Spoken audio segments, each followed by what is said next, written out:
హైదరాబాద్లోని సంగారెడ్డిలో staff nurse ఉద్యోగాల పేరుతో డబ్బులు వసూలు చేసిన ఇద్దరు మహిళలు అనురాధ మరియమ్మను అరెస్ట్ చేశారు సంగారెడ్డి టౌన్ పోలీసులు. అయితే వారికి మద్దతుగా పోలీస్ స్టేషన్ ముందు ఓ మాజీ సర్పంచ్ ఓవర్ యాక్షన్ చేశారు. కేసు పెట్టారు కనుక డబ్బులు తిరిగిచ్చేది లేదని బెదిరింపులకు దిగారు. 50,000 రూపాయలు కడితే ఇద్దరికీ బెయిల్ వస్తుందని, దిక్కున్న చోట చెప్పుకోండి అంటూ బాధితులను హెచ్చరించారు. దీంతో తమ డబ్బులు తమకు ఇప్పించాలని కంటతడి పెట్టుకున్నారు బాధితులు. ఉద్యోగం కోసం చేసిన అప్పులు తీర్చలేక ఇబ్బందులు పడుతున్నామని ఆవేదన వ్యక్తం చేస్తున్నారు.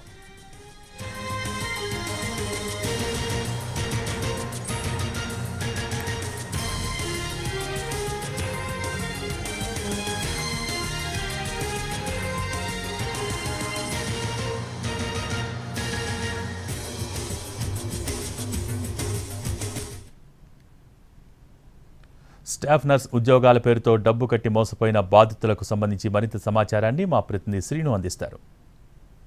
స్టాఫ్ నర్సుల పేరుతో అమాయకులను మోసం చేస్తున్నటువంటి ఇద్దరు కిలాడి లేడీలు ఇటు అనురాధ మరియమ్మలను అయితే సంగారెడ్డి టౌన్ పోలీసులు అరెస్ట్ చేశారు.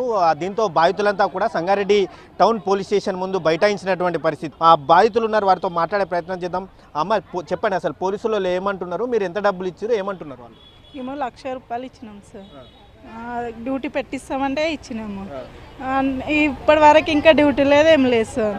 నేను హ్యాండిక్యాప్ ఉన్నా, నాకు ఇద్దరు పిల్లలు, చిన్న పిల్లలు ఉన్నారు, నా భర్త లేడు.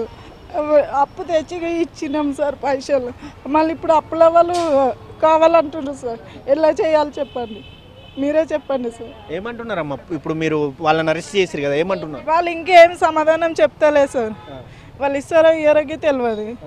ఎన్నిసార్లు అంటే తిరుగుతా, నా భర్త లేడు, నాకు తోడు లేదు, ఎవరేంటో రావాలి నేను. అదే మా బాధ. మీకు ఏమని అబ్బాయి పెట్టిరమ్మా వాళ్ళు ఉద్యోగాల పేరుతో? అసలు ఏమని అబ్బాయి పెట్టిరు? మీరు గతంలో ఏం చేసేటోళ్ళు అసలు? మేము ఇంట్లోనే ఉంటుంటాం సార్.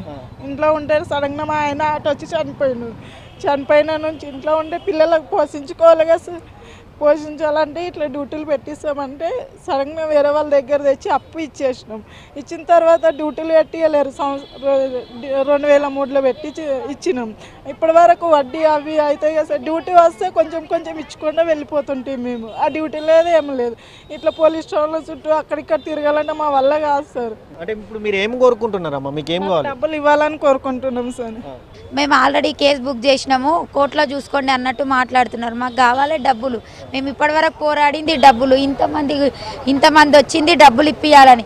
డబ్బులు వాళ్ళు ఇస్తేనే మేము ఇప్పిస్తాం, లేకపోతే వాళ్ళు ఏంది మేమే ఇప్పియలేమన్నట్టు మాట్లాడుతున్నారు. రాత్రి ఏమో 15 లక్షలు ఇస్తామని చెప్పేసి ఒప్పుకున్నారు. మళ్ళీ సర్పంచ్ వచ్చి 15 లక్షలు ఎందుకు ఇస్తావు, 50,000 పెడితే బెయిల్ వస్తుంది, బెయిల్ మీద బయటకు వద్దు, ఈ 15 లక్షలు ఇచ్చేలేదని అంటే వాళ్ళు మేము ఇప్పుడు ఇయ్యము, ఏం చేసుకుంటారో చేసుకోండి అంటున్నాడు. ఊరికి ఏం న్యాయం చేస్తాడు సార్? సర్పంచ్కి ఏం అవసరం ఇక్కడ రానికి? ఎందుకు ఇల్లు ఇన్వాల్వ్ అవుతున్నాడు? వాళ్ళు ఇస్తా అంటే ఈయన ఎందుకు వద్దు అంటున్నాడు. మరి ఈయన కూడా చెయ్యమని ఉందా ఏందో మాకు తెలియట్లేదు. అంటే ఏమన్నారు మరి పోలీసులు? అంటే అమౌంట్ ఇస్తే కేసు వాపస్ తీసుకుంటామంటే పోలీసు వాళ్ళు ఏమన్నారు, వాళ్ళు ఏమంటున్నారు? అనురాధ మరియమ్మ వాళ్ళ తరపు వాళ్ళు ఏమంటున్నారు?